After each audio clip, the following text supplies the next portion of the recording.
Okay, அனைவருக்கும் வணக்கம். Welcome to Sivadhanya academy. உங்களுடைய கமெண்ட்ஸ் எல்லாம் நேற்று பார்த்தேன். ரொம்ப அவளோட வெயிட் பண்ணிட்டு இருக்கிறீங்க.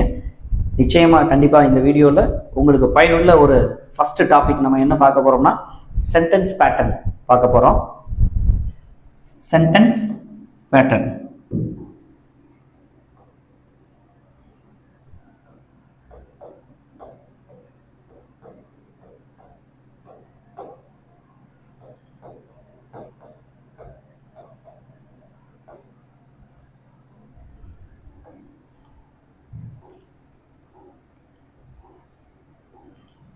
ரைட், இந்த சென்டென்ஸ் பேட்டர்னில் ஃபஸ்ட்டு வர்றது சப்ஜெக்ட் அப்படின்னு தான் எல்லாரும் படிச்சிருப்பீங்க.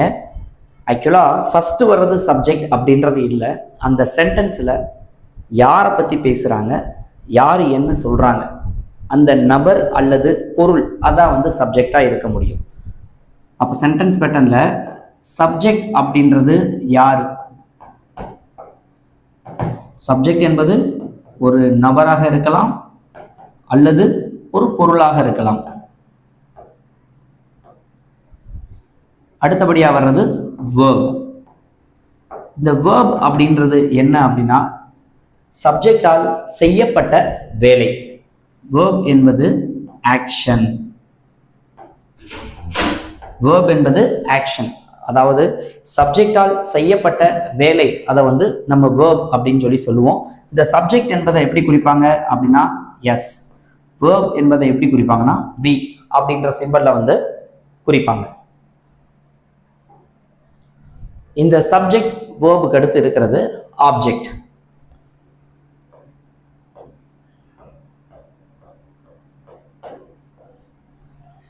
ஸோ இந்த ஆப்ஜெக்ட் அப்படின்றது என்னென்ன கேள்விக்கெல்லாம் பதிலா வரும் அப்படின்னா என்ன, எதை, யாரை, யாருக்கு.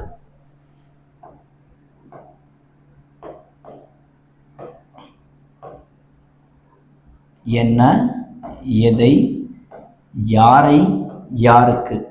ஸோ இந்த கேள்விகளுக்கெல்லாம் பதிலாக வருவது தான் ஆப்ஜெக்ட். உதாரணத்துக்கு ராமு பைஸ் a book. Ramu wise a book. இதை யாரை பத்தி பேசுறாங்க? ராமு. ராமு செய்த செயல் என்னது? பைஸ், வாங்கியது. ஸோ இப்போ இந்த சப்ஜெக்ட் வேர்புக்கு அப்புறம் இந்த புக் அப்படின்றது என்ன கேள்விக்கு பதிலாக வரும் அப்படின்றது உங்களுக்கு தெரியலனா ரொம்ப சிம்பிளா ஒன்று பண்ணுங்க.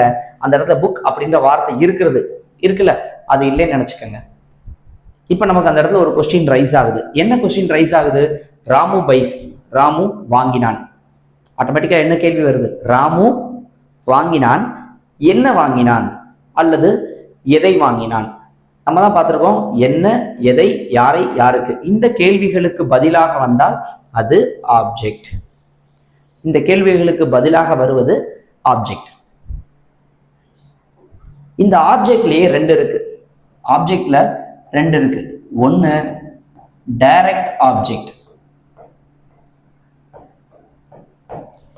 மற்றொன்று இன்டைரக்ட் ஆப்ஜெக்ட்.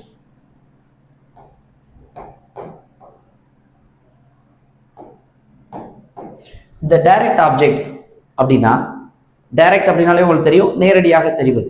இன்டைரக்ட் அப்படின்னா மறைமுகமாக இருப்பது. உதாரணத்துக்கு நம்ம ஒரு சென்டென்ஸ் எழுதுவோம்.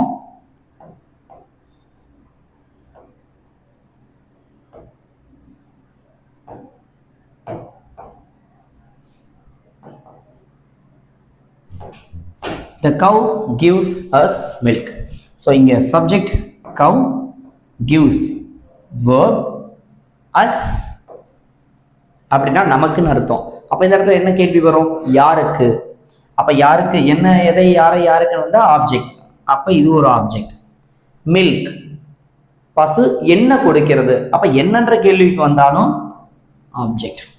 சார் இது SVO வருது சார், நான் மேக்ஸ்ல கொஞ்சம் டாப்பர், நான் வேணா இதை SVO² எழுதலாமா? எழுதக்கூடாது. இப்ப இந்த இடத்துல டைரக்டா நமக்கு என்ன தெரியுது?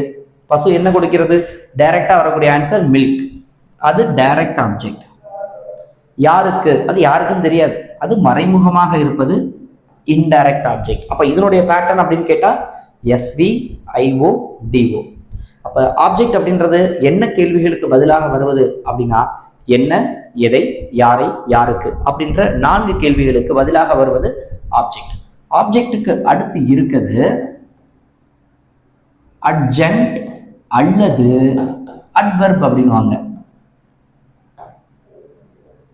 ஸோ இது என்ன கேள்விகளுக்கு பதிலாக வரும் அப்படின்னா எங்கே,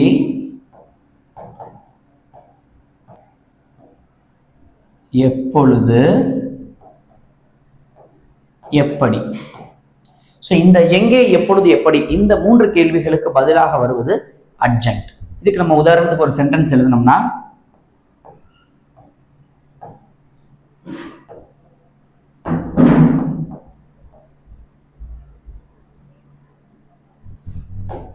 I went to மதுரை அப்படின்னு எழுதிருக்கணும்னு வச்சுக்கோங்களேன். I went to மதுரை அப்படின்னு எழுதிட்டோம்னா இப்போ இதில் I சப்ஜெக்ட், went verb. இந்த இடத்துல ஒரு கேள்வி வருது. நான் உங்கள்கிட்ட சொல்லிட்டேன் சப்ஜெக்ட் வேர்புக்கு அப்புறம் உங்களுக்கு என்ன வருது அப்படின்னு தெரியலனா ஸோ 3வது இருக்கிறத மறைச்சிக்கங்க, கையை வச்சு மறைச்சிக்கங்க. இப்போ I went, நான் போனேன். இப்போ ஆட்டோமேட்டிக்காக இந்த இடத்துல ஒரு கொஸ்டின் ரைஸ் ஆகுது. என்ன கொஸ்டின் ரைஸ் ஆகுது? எங்கே போனேன் அப்படின்ற ஒரு கேள்வி ரைஸ் ஆகுது. எங்கே, எப்பொழுது, எப்படி இந்த 3 கேள்விகளுக்கு பதிலாக வந்தால் அது அட்ஜென்ட். ஸோ இந்த அட்ஜென்ட் என்பதை ஏ அப்படின்ற லெட்டர்ல வந்து நம்ம மென்ஷன் பண்ணுவோம். சரிங்களா? ஸோ இந்த அட்ஜென்ட்டுக்கு அடுத்து இருக்கிறது complement.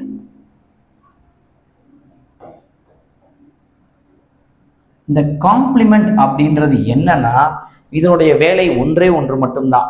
Complement helps to complete a sentence. Complement helps to complete a sentence. எப்படி சொல்றது? ஒரு டீம்ல இருக்கக்கூடிய சப்ஸ்டியூட் மாதிரி. பவுலருக்கு பதிலாக போய் நில்னால் நிற்பான், பேட்ஸ்மேன் பதிலாக நிற்பான்னு சொன்னா அம்பையர் கூட அவன் போய் நிற்பான். ஸோ அப்படிப்பட்ட ஒரு ஆள் தான் சென்டென்ஸ் பேட்டர்ன்ல காம்ப்ளிமெண்ட். காம்ப்ளிமெண்ட் அதோடைய வேலை என்னன்னா helps to complete a sentence. இங்க ஒரு சென்டென்ஸ் எழுதுறோம். I am a teacher. I subject, am verb. உங்களுக்கு சப்ஜெக்ட் வேர்புக்கு அப்புறம் என்ன அப்படின்னு தெரியலன்னா நம்ம ஒரு ஷார்ட்கட் சொல்லியிருக்கிறோம். என்ன சொல்லியிருக்கிறோம்? அதை கையை வச்சு மறைச்சிக்கங்க. அது என்ன இருக்குன்னு தெரியலன்னா கையை வச்சு மறைச்சிக்கங்க. அப்புறம் அந்த சென்டென்ஸ் படிச்சு பாருங்க. ஐஎம்னா நான். இந்த இடத்துல நான் அப்படின்றதோட அந்த வாக்கியம் முழுமை பெறாமல் இருக்கிறது. அதனால அதுக்கு பின்னால டீச்சர்னு வந்தா இல்லை, என்ன வந்தாலும் complement. I'm a doctor, I'm a lawyer, இது எது வந்தாலும் அங்கே வந்து நமக்கு வரக்கூடிய ஆன்சர் காம்ப்ளிமெண்ட் அப்படின்றத மறந்துடாதீங்க. சரிங்களா? இப்போ நம்ம சென்டென்ஸ் பேட்டர்ன்ல பார்த்தது என்னென்ன பார்த்துருக்கோம்? சப்ஜெக்ட், வேர்ப், ஆப்ஜெக்ட், ஆப்ஜெக்ட்ல direct object, indirect object, and then adjunct. அட்ஜென்ட்ன்றது என்ன கேள்விக்கு பதிலாக வரும்? எங்கே, எப்பொழுது, எப்படி. அடுத்தபடியா இருக்கிறது காம்ப்ளிமெண்ட். இந்த காம்ப்ளிமெண்ட்ன்றது சப்ஸ்டியூட். அதோடைய வேலை ஒன்னே ஒன்று மட்டும்தான், helps to complete a sentence. சரிங்களா? அது helps to complete a sentence. இப்போ சென்டென்ஸ் பேட்டர்ன் பார்த்தாச்சு. சார் இதே தான் சார் புக்கில் இருக்குது, இதான் சார் சொல்லியிருக்கிறீங்க, நம்ம கொஞ்சம் டிஃப்ரெண்ட்டாக ஏதாவது ஒன்று கொடுக்கணும்ல, அப்போ தானே கொஞ்சம் நமக்கு ஞாபகத்தில் இருக்கும். சரிங்களா? ஸோ இந்த எங்களுடைய ஸ்கூலில் நான் ட்ரை பண்ணும்பொழுது என்ன பண்ணேன்னா சேம் கிராமர் நடத்தி முடிச்சுட்டு பசங்க எல்லாம் எதில் இன்ட்ரெஸ்டடாக இருப்பாங்கன்னா இந்த சினிமா பாட்டு ஏதாவது ஒரு பாட்டு புதுசாக வந்துச்சுன்னா அதே பாடிட்டு இருப்பாங்க. அது நம்ம பார்க்குறப்ப டிஃப்ரெண்ட்டாக இருக்கும். ஏன்னா இந்த பாட்டையே பாடிட்டு இருக்கிறான்.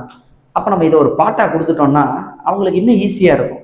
பாடட்டும், பாட்டு பாட வேணாம், நம்ம பாடத்தை பாடட்டும் அப்படின்னு சொல்லிட்டு இந்த சென்டென்ஸ் பேட்டர்ன் அதுக்கு வந்து இப்போ நம்ம ஒரு பாட்டு பாட போகிறோம், பார்க்க போகிறோம் இல்லை பாட போகிறோம். இந்த ஒரே ஒரு பாட்டை நீங்கள் பாடிட்டீங்கன்னா இந்த ஒரு கிராமர் டாபிக் நமக்கு முடிஞ்சு. இந்த ஒரு பாட்டை நீங்கள் பாடிட்டீங்கன்னா இந்த கிராமர் டாபிக் நமக்கு ஓவர். சரிங்களா? ரைட். இப்போ அந்த பாட்டை வந்து பார்த்துடலாமா? Song for sentence pattern. So இந்த சென்டென்ஸ் பேட்டர்ன் பாட்டு பாடுறதுக்கு முன்னாடி ஒரு விஷயம் உங்களுக்கு கண்டிப்பாக சொல்லியே ஆகணும். இது எந்த டியூனில் இருக்குது அப்படின்னு சொன்னா தானே நீங்களும் சேர்ந்து பாட முடியும். எனக்கு அந்த படம் பேர் தெரியல. அந்த படத்தில் பாட்டில் ஜீவா வந்து கார் ஓட்டிகிட்டே அந்த பாட்டு பாடுவார். பக்கத்தில் ஹீரோயின் நயன்தாரா உட்காந்துருப்பாங்க. என்ன பாட்டு அப்படின்னா, பழைய சோறு பச்சை மிளகா, அந்த கோரஸ் நீங்கள் கொடுத்துருங்க. அந்த டியூனில் தான் இந்த பாட்டை வந்து நான் எழுதியிருக்கிறேன். சரிங்களா? இப்போ நம்ம பாட்டை பார்த்துடலாம். பாட்டு பார்க்கல, நம்ம பார்க்கறது பாடம் தான், அதை மட்டும் மறந்துடாதீங்க. சென்டென்ஸ் பேட்டர்ன் ஒரு கிராமர், சப்ஜெக்ட் வெர்பு அதில் உறுப்பு, ஆப்ஜெக்ட் அட்ஜெக்ட், கம்ப்ளீட் பண்ண காம்ப்ளிமெண்ட். ஓஹோ, இது எல்லாம் சேர்ந்த கலவை, அது பேரு சென்டென்ஸ் பேட்டர்ன். இது எல்லாம் சேர்ந்த கலவை, அது பேரு சென்டென்ஸ் பேட்டர்ன். ஆளை குறிக்க சப்ஜெக்ட், அவர் செயலை குறிக்க வேர்பு உண்டு. என்ன எதை யாரை யாருக்கு என சொல்லுவது ஆப்ஜெக்ட். என்ன எதை யாரை யாருக்கு என சொல்லுவது ஆப்ஜெக்ட். பிளேஸ் டைம் குறிச்சு வந்தா அது பேரு, அது அட்ஜெக்ட். ஓஹோ, சென்டென்ஸ் பேட்டர்ன் ஒரு கிராமர், சப்ஜெக்ட் வெர்பு அதில் உறுப்பு. ஓஹோ, ஆப்ஜெக்ட் அட்ஜெக்ட், கம்ப்ளீட் பண்ண காம்ப்ளிமெண்ட். இது எல்லாம் சேர்ந்த கலவை, அது பேரு சென்டென்ஸ் பேட்டர்ன். இது எல்லாம் சேர்ந்த கலவை, அது பேரு சென்டென்ஸ் பேட்டர்ன். ஸோ டெஃபினட்டாக 100% நான் நம்புகிறேன், நிச்சயமாக சொன்னக்கூடிய விஷயத்தை நீங்கள் உள்வாங்கியிருந்தீங்கன்னா இந்த கிராமரில் நீங்கள் எதிர்காலத்தில் தவறு வருவதற்கான வாய்ப்பு என்பதே இருக்காது. மீண்டும் மீண்டும் இதை முயற்சி செஞ்சு பாருங்கள். முயற்சி செஞ்சு பார்க்கும்பொழுது நிச்சயமாக இந்த கொஷின் நம்ம கேட்டிருக்காங்களா, டிக், அவ்வளோதான். இந்த கொஷின் கேட்டால் நம்ம எப்படி ஆன்சர் பண்ணணும்னா, கிராமரில் ஒரே ஒரு விஷயம் மட்டும்தான் இருக்குது. என்னென்னா, நம்ம செஞ்ச ஆன்சர் 100% கரெக்ட் அப்படின்னு நமக்கு தெரிஞ்சிருந்தா 100% உறுதியாக இருக்க முடியும். அதுக்கு நான் என்ன பண்ண சொல்கிறேன், ரொம்ப ஹார்ட் ஒர்க் பண்ண வேணாம். we need to know the smart work. Smart work தெரிஞ்சுக்கணும். நமக்கு தான் ஆப்ஷன் கொடுத்துருப்பாங்கன்னு நான் முதல்லையே சொல்லியிருக்கிறேன். அந்த ஆப்ஷன் கொடுத்ததை வச்சு அப்ளை பண்ணி பாருங்க. ஒரு 50% ஒர்க் பண்ணுங்க. நான் 100% உங்களுக்கு கொடுக்குறேன், 50% நீங்கள் அதை எடுத்துக்கங்க. 25% அப்ளை பண்ணுங்க. You will definitely get 100% answer. சரிங்களா? இந்த ஒரு விஷயத்தை மட்டும் கரெக்டாக ஃபாலோ பண்ணிக்கங்க. ஸோ இப்போ நம்ம என்ன பார்க்க போகிறோம் அப்படின்னா, இதுக்கு முந்தைய ஆண்டு நடைபெற்ற ஆசிரியர் தகுதி தேர்வில் கேட்கப்பட்ட சென்டென்ஸ் பேட்டர்ன் தொடர்பான வினாக்களை இப்போ நம்ம டிஸ்கஸ் பண்ண போகிறோம். ஆன்சர் கொஸ்டின் நான் காமிக்க போகிறேன், ஆன்சர் நீங்கள் சொல்ல போகிறீங்க. ஒன்றும் இல்லை சார், எனக்கு இன்னும் கஷ்டமாக இருக்கா, மறுபடியும் வீடியோ முதல்ல திரும்ப பாருங்கள். டெஃபினட்டாக உங்களால் ஆன்சர் கண்டுபிடிக்க முடியும். ரைட். ஸோ இந்த கொஸ்டின் டெட் 2017 கேட்கப்பட்ட ஒரு கேள்வி. வினாயன் என்னோட தான் எழுதியிருக்கிறேன். 73ஆம் எண்ணோடு கேட்கப்பட்ட ஒரு கேள்வி. ரீடிங் மேட் ஹிம் எ complete man. Reading mat him எ கம்ப்ளீட் மேன். இதை நீங்கள் பிரிச்சுட்டீங்கனாலே, நல்லா கவனிச்சுக்கோங்க, இதை நீங்கள் பிரிச்சுட்டீங்கனாலே நம்ம ஒரு விஷயம் ஈஸியாக கண்டுபிடிச்சிடலாம். என்ன கண்டுபிடிச்சிடலாம் நம்ம சொன்னோம்? ஆக்சுவலி நம்ம ஸ்டார்டிங்லேயே சொல்லியிருக்கிறோம், மெத்தட் ஆஃப் ஒமிஷன் அப்படின்னு ஒன்று சொல்லியிருக்கோமா, அதை மட்டும் ஞாபகம் வச்சுக்கோங்க. இப்போ பேட்டர்ன் பிரிச்சிருக்கிறது என்னென்ன பிரிச்சிருக்கிறோம்? இது ஒன்று வருது, இது ஒன்று வருது, இது ஒன்று வருது, இது ஒன்று வருது, மொத்தம் 4 வருது. ரீடிங் மேட் ஹிம் எ கம்ப்ளீட் மேன். இதை பிரிச்சுட்டிங்கன்னா அப்போ கொடுக்கப்பட்ட ஆன்சரில் பேட்டர்ன் என்ன வருது? 4 இருக்கக்கூடியதாக தான் ஆன்சர் வருது. அப்போ 2 ஆன்சர் வருவதற்கான வாய்ப்பு, 2 ஆன்சர் வருவதற்கான வாய்ப்பு 100% இருக்கு. எந்த ஆன்சர் வருவதற்கான வாய்ப்பு? ஏவும் பியும் வருவதற்கான வாய்ப்பு 100% இருக்கிறது.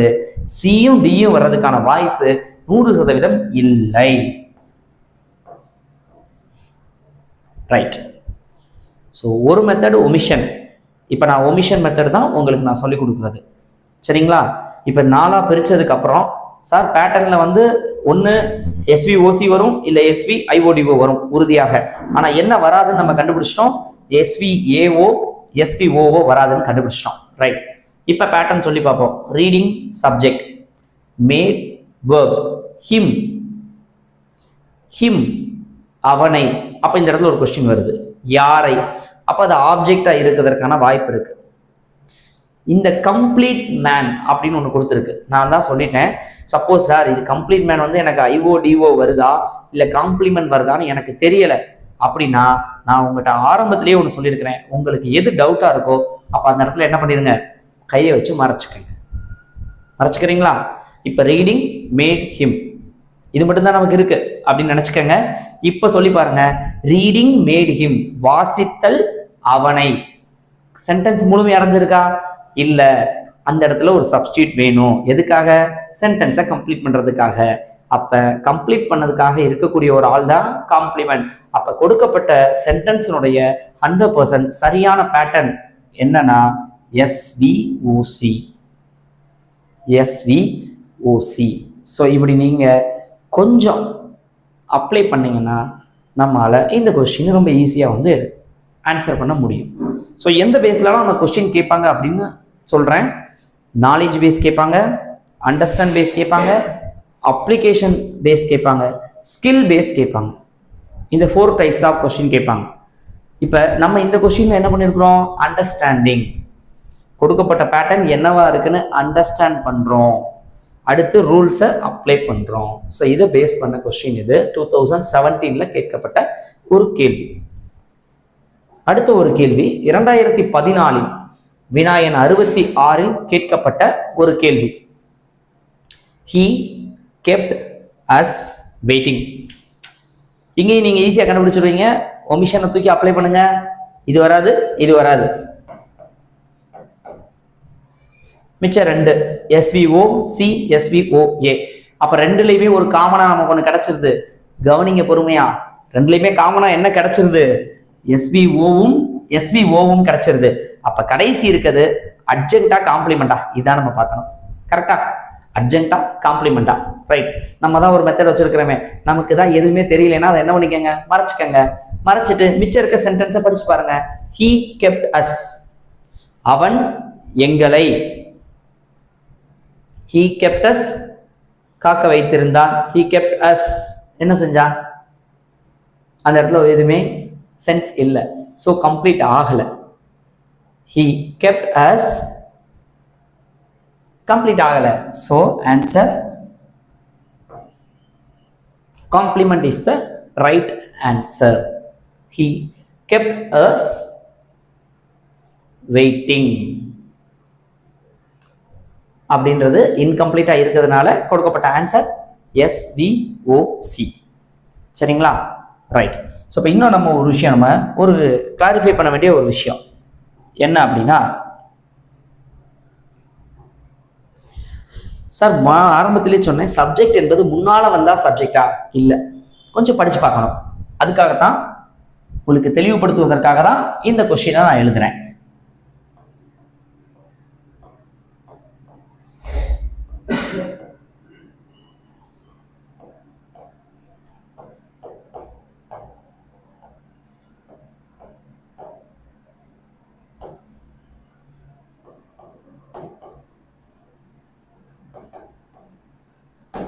இங்க எஸ்டர்டேன்றது முன்னால வந்திருக்கு. எஸ்டர்டே அப்படின்றது எந்த கேள்விக்கு பதிலா வரும்? நேற்று. அப்ப என்ன கேள்வி வரும்? எப்பொழுது. அப்ப என்ன, எங்கே, எப்பொழுது அப்படின்னு வந்தா அது அட்ஜெக்ட். புரிஞ்சதுங்களா? அப்ப வந்தா நம்ம என்ன பண்ணிடக்கூடாது, சப்ஜெக்ட்னு போட்டுறக்கூடாது, கொஞ்சம் படிச்சு பார்க்கணும். இது சப்ஜெக்ட், verb, சென்னை, எங்கே, சென்னைக்கு. அப்ப இதோடைய பேட்டர்ன் ஏ எஸ் வி ஏ.